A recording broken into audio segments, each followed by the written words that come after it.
The camera opens on a trembling candle flame. In its light, a face appears delicate, royal, almost divine. To the world, she was the eternal Empress, the sweet smile behind Sissi, the girl every mother wanted their daughter to be. But behind that light, there was always a shadow. The crown that made her famous was also the chain that bound her soul. Romy was not born into peace. She was born into a broken dynasty of actors and ghosts. Her mother, Magda Schneider, a star of the Nazi era. Her father, Wolf Albach-Retty, distant and emotionally cold. On the surface, it was glamour. In reality, it was silence, secrets, and guilt. As a child, Romy would sit in dark corners of Austrian film studios, watching her mother play perfect women while their home was falling apart. She once said, "I learned to smile before I learned to live." That smile would later become her curse. When she was barely 15, she was cast as Elizabeth of Austria, Sissi, and overnight, the nation fell in love. The trilogy became a fairy tale that would haunt her forever. Europe crowned her the Princess of Purity, but Romy hated the mask. "I am not Sissi," she said, again and again. But the world never listened. It only wanted her beauty, her tears, her submission. Every camera lens demanded innocence. Every director wanted the same smile, and every applause carved another scar inside her. When she met Alain Delon in Paris, it was like a spark meeting gasoline. He was the rebel, the wolf. She was the Empress, trying to escape her cage. Their love burned through continents, Vienna, Rome, Paris, until it burned itself out. He left her with a single letter, and she never truly healed. From that day, her heart carried a wound that would not close. Her eyes, once made for fairy tales, began to reflect something darker: truth, rage, fragility. The more she tried to reinvent herself, the more the industry reminded her of the past. She turned to French cinema, craving seriousness, depth, danger. Films like La Piscine and César et Rosalie revealed the woman she wanted to be: raw, real, bleeding. Yet, behind the applause, loneliness grew. The press followed her like vultures. Every heartbreak became a headline. Every failure was a public feast. By her 30s, Romy Schneider had lived 1,000 lives and lost them all. Fame, love, trust, they all dissolved. The child star had become a woman with trembling hands and tired eyes. When she looked into the mirror, she no longer saw Sissi or Romy. She saw a ghost of both. A voice once said about her, "She was born to suffer beautifully, but this is not yet the end. This is the beginning of a descent into passion, loss, and silence." The story of how Europe's brightest star learned that being loved by millions can still mean dying alone. The fairy tale of Romy Schneider began in a house haunted by silence. In Salzburg, among snow-capped roofs and mountain winds, she grew up surrounded by the ghosts of war and the fragile echo of applause.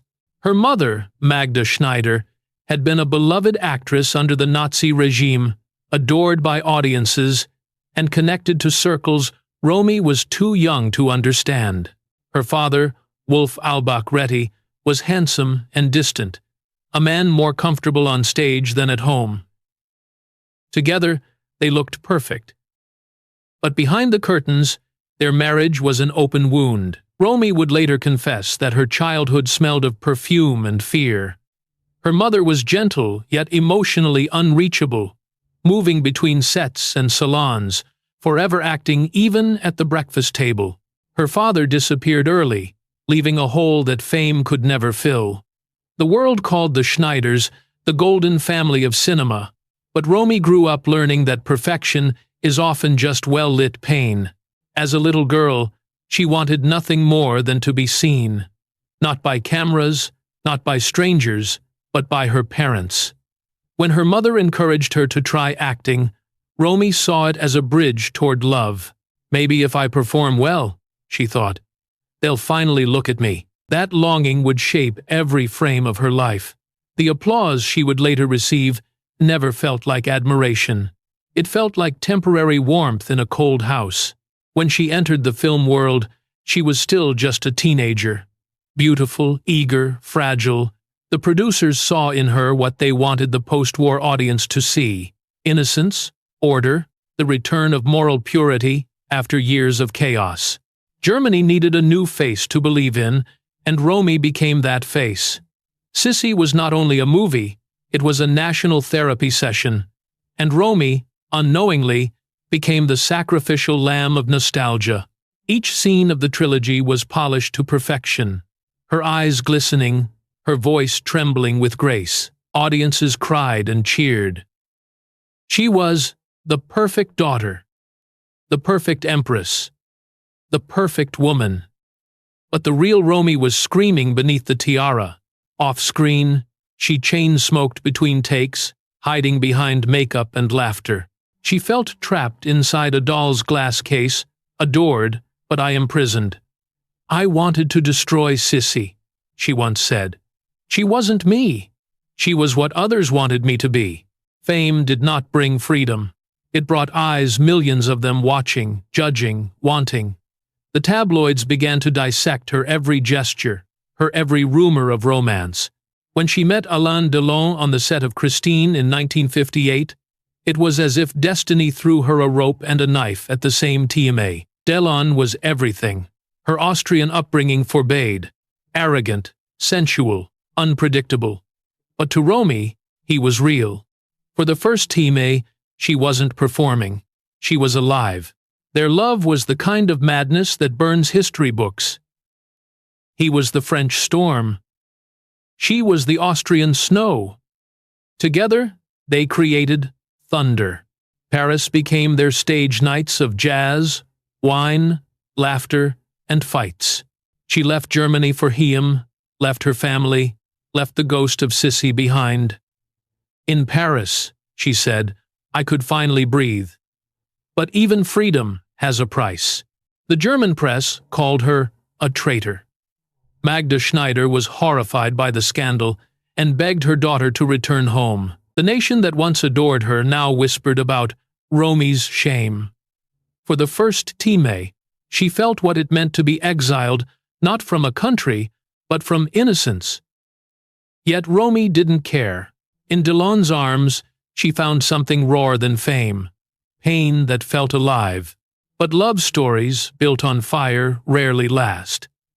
Alain Delon was restless, a man whose charm was edged with cruelty. While Romy was filming abroad, he sent her a letter cold, distant, final ending their relationship. Inside the envelope was also a rose. She later said that moment killed something inside her. "Since then," she whispered, "I've never truly come back to life." The breakup didn't just break her heart, it changed her art. She began to reject superficial roles and turned to the French film industry, where emotion was not polished, but dissected. Directors like Claude Sautet and Luchino Visconti saw in her not the sweet empress, but the wounded woman. They gave her parts that demanded truth, not beauty. And Romy gave everything: her tears, her rage, her exhaustion. In Les Choses de la Vie, her eyes told stories no script could write. In La Piscine, opposite Delon again, every glance was an open scar. Viewers didn't just see a character. They saw a woman bleeding elegantly in real time. That paradox became her art, to transform pain into poetry. But while her career reached new heights, her private life spiraled deeper into chaos. She married the German director Harry Mayen, who adored her but was consumed by jealousy. Their home in Berlin became a battleground of love and despair. He demanded obedience. She demanded oxygen. They had a son, David, whom Romy called "my only reason to survive." Yet even motherhood couldn't erase the shadow of her past. The ghosts of her parents, the trauma of fame, the betrayal of love, all of it returned in sleepless nights. She began to drink more, to medicate more, to hide more. Her smile became thinner, her laughter shorter. "I feel like a soldier," she told a friend, "fighting a war I didn't choose." Every role after that felt like another piece of confession. Romy Schneider was no longer acting. She was testifying. She carried the weight of a generation that wanted to forget the war, the pain, the lies, and she became their mirror. Her films were no longer about beauty. They were about survival. And yet, for all her strength, the child inside her never stopped longing for love, for safety, for a world without masks. The camera loved her because she no longer hid from truth. But truth, for Romy, was not liberation. It was slow destruction. As the years moved on, her fame transformed into reverence, her pain into legend. But deep inside, Romy Schneider remained that little girl sitting in the studio shadows, waiting for her parents to notice her. She never stopped acting. She just stopped pretending to be happy. By the early 1970s, Romy Schneider had conquered European cinema.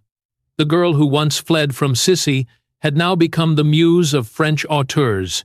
On the screen, she was fire and rain, vulnerable yet defiant, luminous yet bruised. Directors called her the woman who bleeds beautifully. But while audiences worshipped her honesty, they never saw the cost. Each film that earned her applause also took a piece of her soul. Her marriage to Harry Mayen, once a refuge, had turned into a private war. Mayen, he himself, a survivor of the Nazi regime's psychological aftermath, carried deep emotional scars. He loved Romy, but his love was possessive, corrosive. He envied her success, her magnetism, her ability to command a room just by breathing. When his own career faltered, he turned his resentment inward, and then toward her. Fights erupted over nothing and everything, over other men, over her filming schedule, over the ghosts neither of them could control. Romy tried to endure. She wanted her son David to have what she never had, a family that stayed together. But the house was filled with silence, louder than shouting. Mayen's temper frightened her. His sadness consumed them both. In interviews, she smiled and called Chaim my strength. Behind closed doors, she hid bruises of the heart that no makeup could cover. When their marriage finally collapsed, Romy was torn between guilt and relief. She moved back to France, taking David with her, determined to rebuild a life on her own terms. Yet even as she escaped, the past followed. The tabloids stalked her through airports and cafes, inventing lovers, mocking her drinking, feeding on her exhaustion. "They never let me be a woman," she said once. "They only let me be a story." In Paris, she met the journalist Daniel Biasini, 12 years younger, charming, protective, a flicker of hope in a world gone gray. He became her second husband, her anchor in a storm that never stopped. They had a daughter, Sarah. And for a brief moment, the light returned. Romy described motherhood as the only pure thing left. But the fairy tale never lasted long in her world. Mayen, unable to let go, sank into despair and took his own life in 1979. When Romy heard the news, she fainted. For days, she couldn't speak. Guilt consumed her, the guilt of surviving, of moving on, of not being able to save anyone. "Why does everyone I love die?" she asked quietly, as if expecting no answer. The press, merciless as ever, turned tragedy into spectacle. Headlines screamed about the cursed star. Still, she kept working. Acting had become her only form of breathing. On set, she could disappear into other lives, other pains, ones she could control. In Une histoire simple, she played a woman seeking meaning after heartbreak. Critics called it her finest performance. She called it her confession. She won a César Award, France's highest acting honor. But when she accepted it, her eyes were distant, already somewhere else. "Awards don't heal," she told a friend. "They only decorate the wounds." The 1,980 seconds arrived, and with them, came the cruelest blow of all. On a quiet summer day in Saint-Germain-en-Laye, her son, David, 14 years old, was playing at a friend's house when he tried to climb over an iron gate. He slipped. The spike pierced his abdomen. He died before the ambulance could arrive. Romy's world shattered beyond repair. There are no words for a mother burying her child, but she tried anyway. My heart is dead with him. Those who knew her said she never truly stood up again after that day. She stopped eating, stopped sleeping, stopped pretending. The house was filled with silence, the same silence that had haunted her since childhood. But now it was final. She turned down film offers, locked herself away, and surrounded herself with pictures of David. Friends like Claude Sautet and Simone Signoret tried to comfort her, but Romy's grief was bottomless. Every conversation circled back to her son. He was the only person who loved me without wanting anything, she whispered once. Alcohol became her lullaby. Pills, her escape. The press, again, refused to show mercy. They published photos of her in mourning, drinking alone in cafes, calling her a tragedy in progress. She hated them for it, but she also couldn't look away. Fame, for Romy, was both poison and lifeline. It kept her visible while slowly erasing her. Biasini, desperate to save her, took her to the south of France, hoping the sea air would heal what life had broken. For a while, it seemed to work. She smiled again, walked along the beach, held Sarah's hand, but her eyes betrayed her. They were no longer the eyes of an actress. They were the eyes of a woman watching her own ending approach. When she returned to Paris, she tried one last time to act, to find meaning.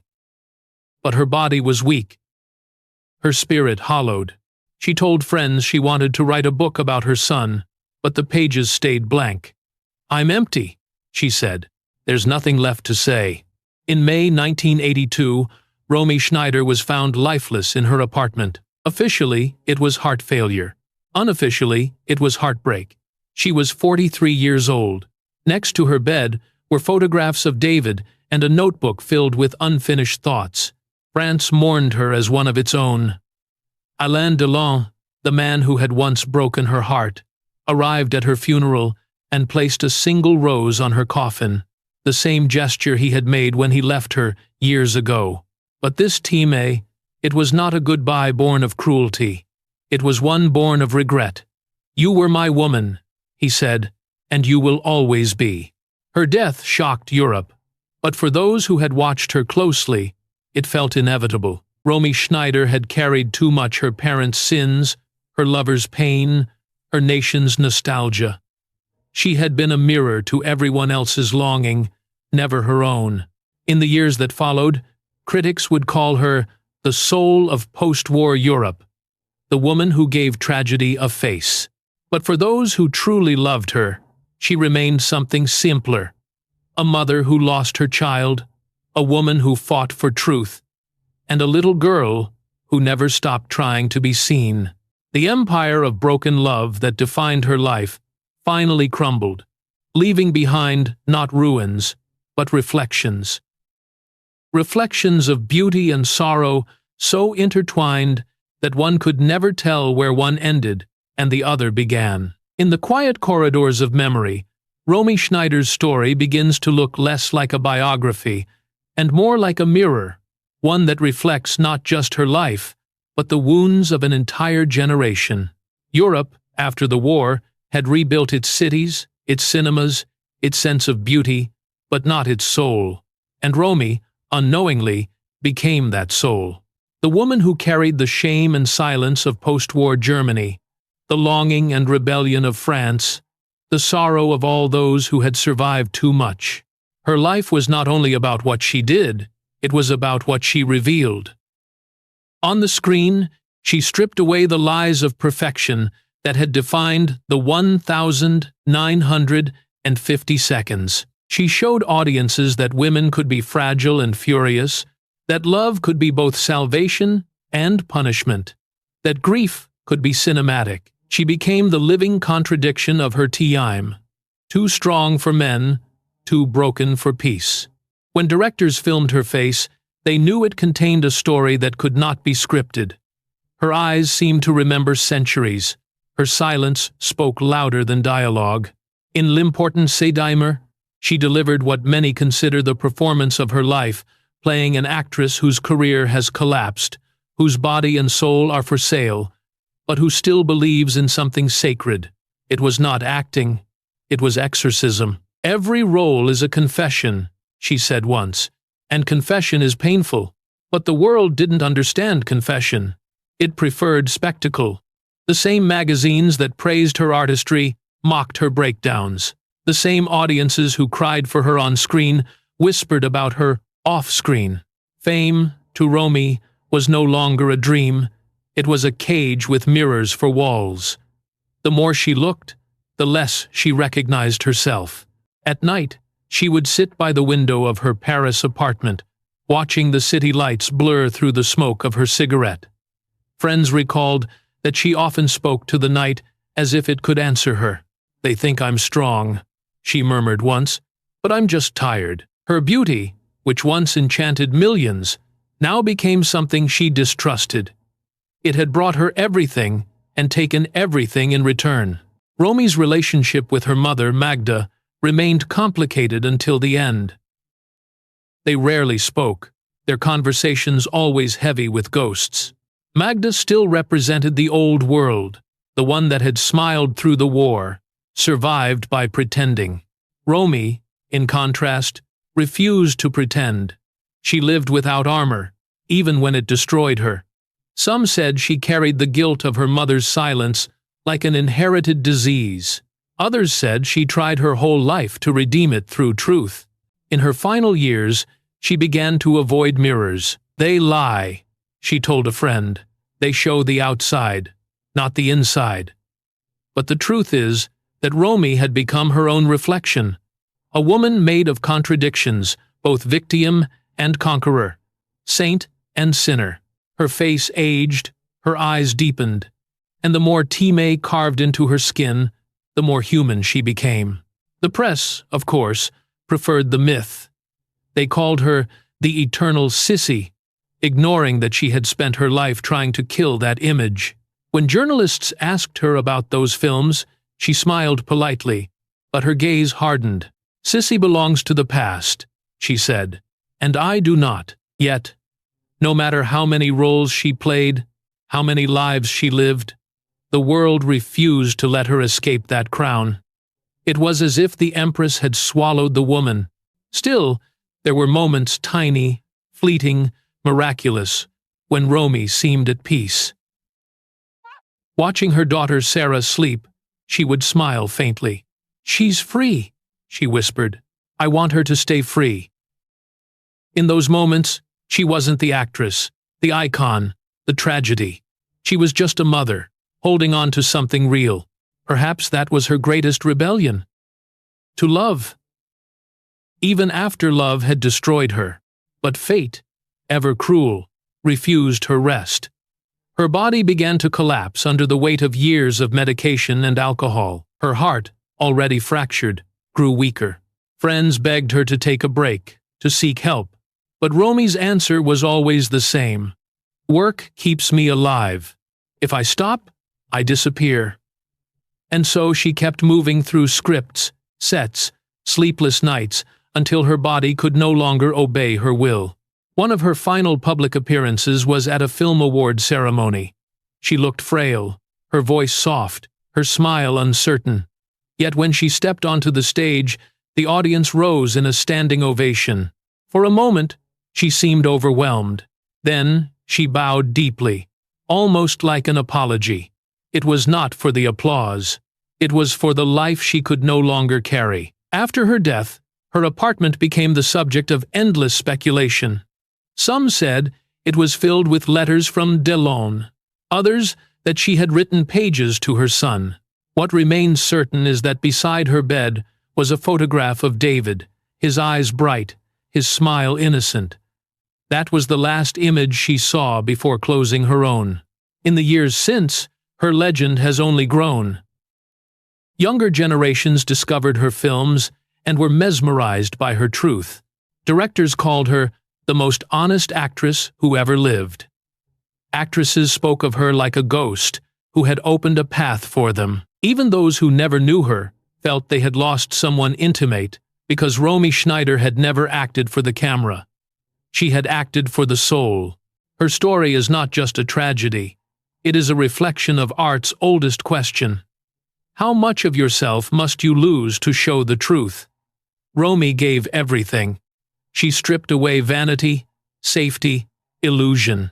She turned her suffering into light, and her light into suffering. Few could look away. Fewer could understand. Today, when her films are played in dark cinemas, there's a moment when the audience forgets the actress and sees only a woman aching, searching, burning. That is her gift. That is her curse. And somewhere, perhaps beyond the noise of fame and the cruelty of history, the little girl from Salzburg finally found silence, not the silence of fear, but the silence of peace. There is a strange kind of immortality that comes from dying young and broken. The world tends to worship its fallen angels, polishing their pain into legend. Romy Schneider, at 43, became exactly that, a woman frozen in the perfect tension between beauty and sorrow. In death, she became untouchable, but in truth, she had already paid the price long before her heart stopped beating. For Romy, fame had always been a transaction. She gave her truth, and the world gave her adoration. But adoration is not love, it is hunger. The audience consumed her emotions, her tears, her youth, without ever seeing the woman behind them. In the glow of the screen, she was eternal. In the cold of her apartment, she was vanishing. "People think I have everything," she said in one of her last interviews. But what is everything, if there is no one to share it with? That was the paradox she could never escape. The same camera that immortalized her also stole her anonymity, her peace, her right to grief. Even her tragedies became public property. When her son died, photographers followed her to the cemetery. When her hands trembled during an award speech, the newspapers called it a new scandal. When she tried to disappear, they found her anyway. The price of immortality was invisibility. Her colleagues remembered her as a force of nature reckless, magnetic, impossible to forget. Romy didn't act, Alain Delon said years later. She lived, and we watched. Directors spoke of her intensity with awe and fear. She demanded truth from everyone around her and punished falseness with silence. On set, she could shift from laughter to tears in a heartbeat, as if her soul had no skin. To act with her, one actor said, was to stand at the edge of a volcano. But that fire consumed her from within. Behind her, brilliance was exhaustion, an ever-growing void. She had lived too many lives, loved too many ghosts. And yet, she never stopped searching for meaning. Even in her darkest hours, she spoke of art as a kind of redemption. "If I can show people that beauty and pain are the same thing," she once told a friend, "then I have done something worth the suffering." It's easy now to romanticize her, to wrap her sadness in poetry. But Romy's pain was not poetic. It was raw, human, mundane. It was the pain of waking up alone, of letters unanswered, of bottles emptied, of a mother's grief that never left her body. She carried the weight of expectation, the need to be graceful, intelligent, tragic, until it broke her spine. And yet, she never became bitter. There was always a gentleness, a kindness that survived, like a small flame refusing to die. Her daughter, Sarah Biasini, would later say that she grew up not with the myth of Romy Schneider, but with the absence of a mother. "The world talks about her as if she belonged to them," Sarah said, "but she was mine first." It's a cruel truth of celebrity that the people closest to the star often lose them to everyone else. Romy's legacy, like her love, was never truly hers to keep.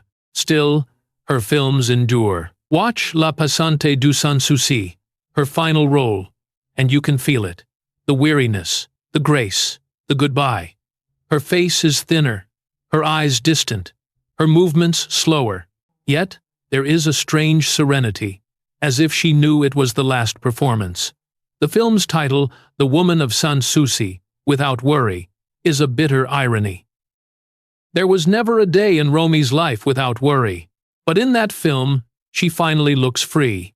Not because the pain is gone, but because she has accepted it. In France, her grave at Boissy-Sans-Avoir became a pilgrimage site. Fans leave flowers, letters, photographs. Some bring small crowns, like the one she wore as Sissi. Others bring candles. What they're really bringing is gratitude for the courage of a woman who dared to feel too deeply in a world that rewards numbness. She showed them what it means to be fragile, without shame. The German public, for decades, struggled with her.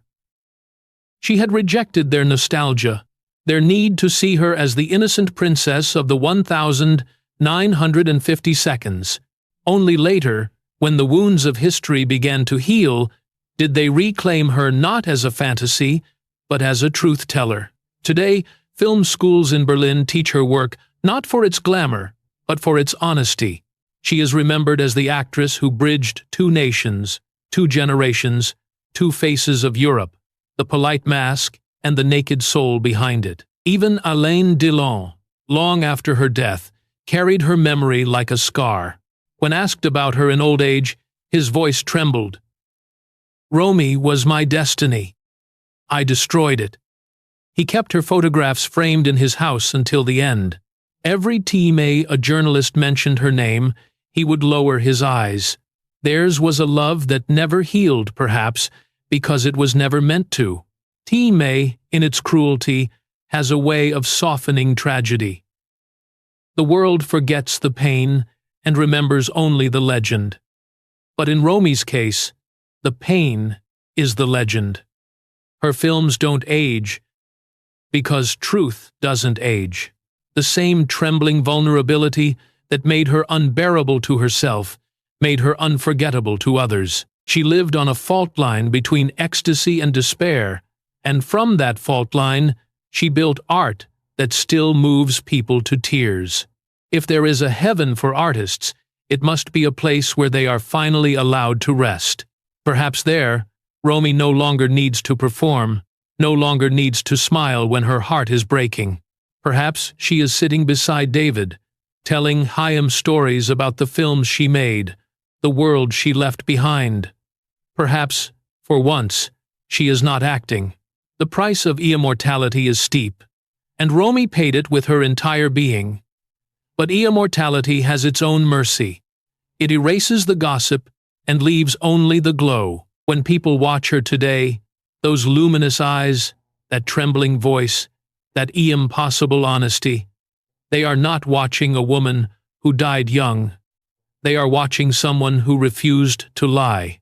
In the end, that refusal became her freedom.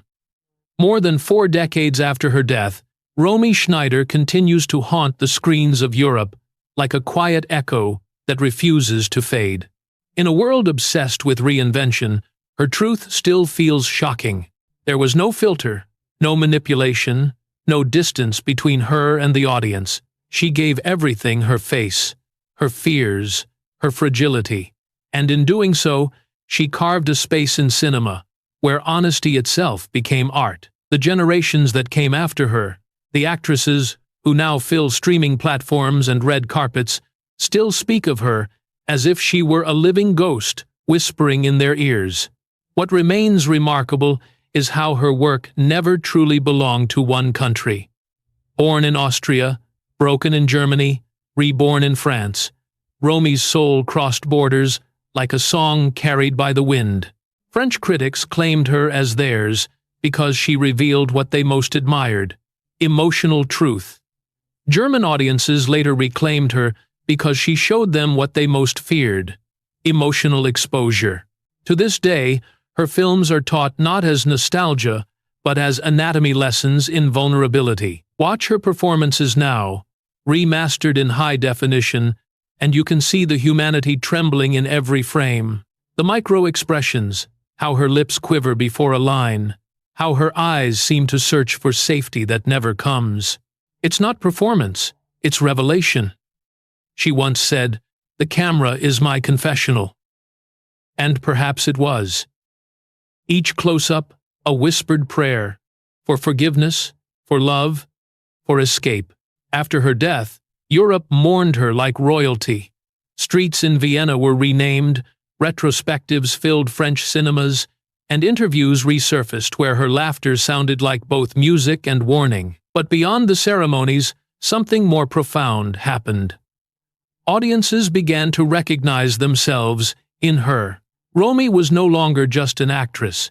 She became a mirror for anyone who had ever smiled while breaking inside. Her daughter, Sarah Biasini, eventually followed in her footsteps, not out of ambition, but inheritance. Watching Sarah perform is like watching an echo gentler, more cautious, but unmistakably of the same blood. In her interviews, she speaks of her mother not as a myth, but as a wound that shaped her entire life. "I grew up in her shadow," Sarah admits. But it's a shadow made of light. She protects her mother's memory fiercely, refusing to let the tabloids define her legacy by scandal or sorrow. Through Sarah's quiet dignity, Romy finds a kind of resurrection, a second life, beyond tragedy. Filmmakers, too, continue to seek her presence. Directors like François Ozon and Marin Ade have cited her as a spiritual influence, the benchmark of emotional truth. In an era when acting often feels calculated, Romy's naturalism remains almost frightening. She taught the world that the camera can smell lies, that real beauty is born from exposure, not perfection.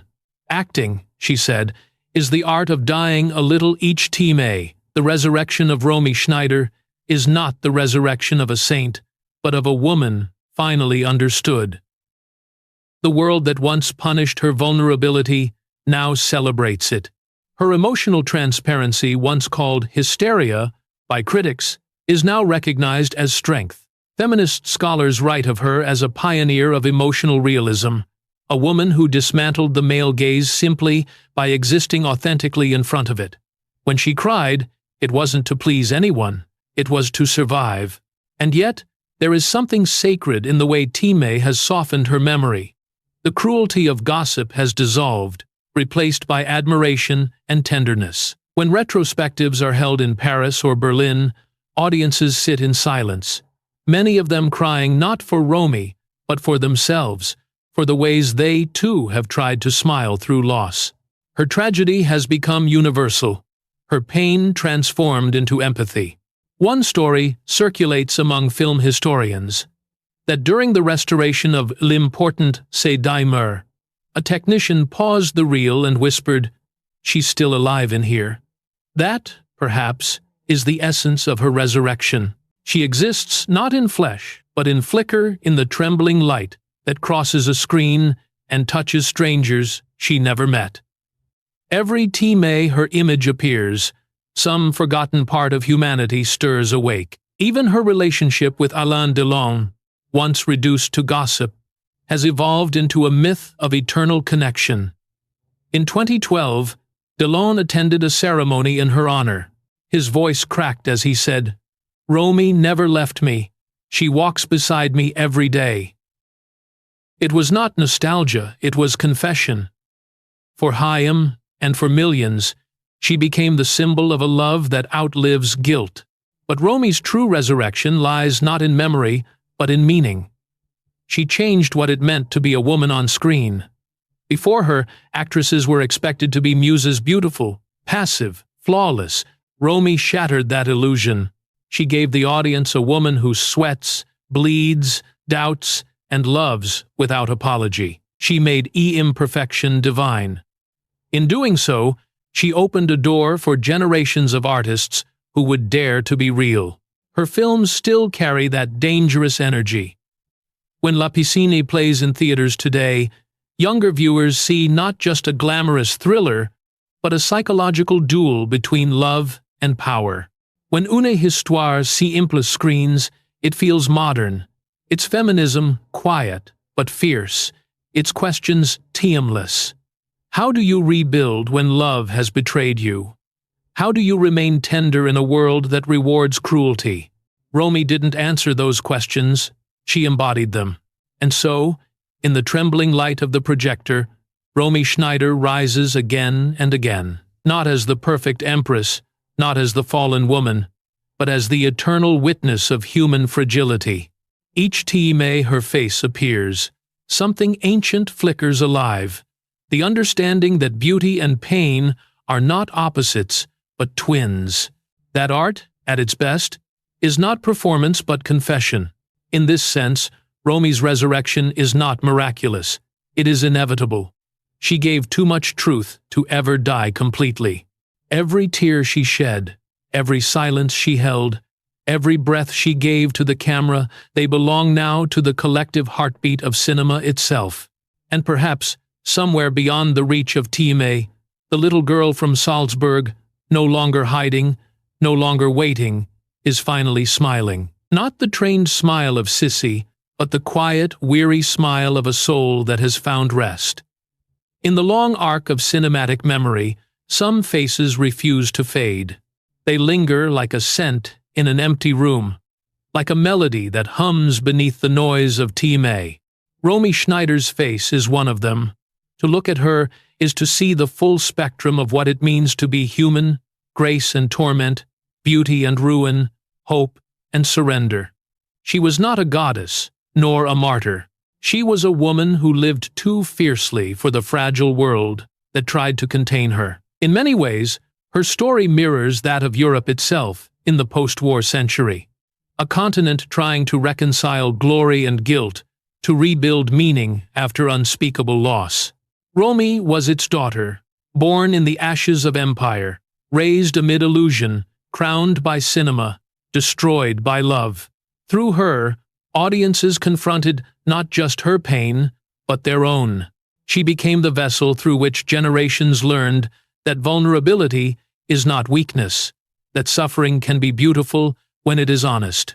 When we see her now on the screen, in black and white, or the faded warmth of 70s film stock, there's a tenderness that rises from the celluloid. Her eyes seem to reach across decades, asking silently, "Did you ever love too much? Did you ever break and still smile?" And in that moment, she becomes eternal not because she never died, but because she continues to live in every person who answers yes. The industry that once devoured her now bows to her ghost. Film festivals hold tributes each year. Retrospectives sell out. Actresses speak her name with reverence. Juliette Binoche once said, "Romy taught us that truth is more erotic than beauty."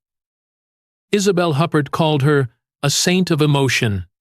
Even outside the world of film, writers, painters, and musicians invoke her as a symbol of fragile courage. In the digital age where perfection is manufactured and authenticity, rare Romy's raw humanity feels almost revolutionary. And perhaps that is her greatest revenge against Time. She remains more real than the world that broke her. She has outlived her critics, her scandals, even her own despair. The woman who once said, "I am not Sissi," is finally free of that shadow. The world no longer calls her the Empress of fairy tales, but the Empress of truth. Her grave in Boissy-sans-Avoir is modest, a small stone beneath a tree, beside her son David. Visitors describe it as a strangely peaceful place. No grand statues, no cinematic drama, only quiet. Fans often bring white roses and letters written in trembling handwriting. Some leave messages in German, others in French. One reads, "Thank you for feeling what we could not say. It is a fitting tribute. Romy was always the voice for those who could not find theirs." There is something deeply poetic in the way her image endures in modern culture.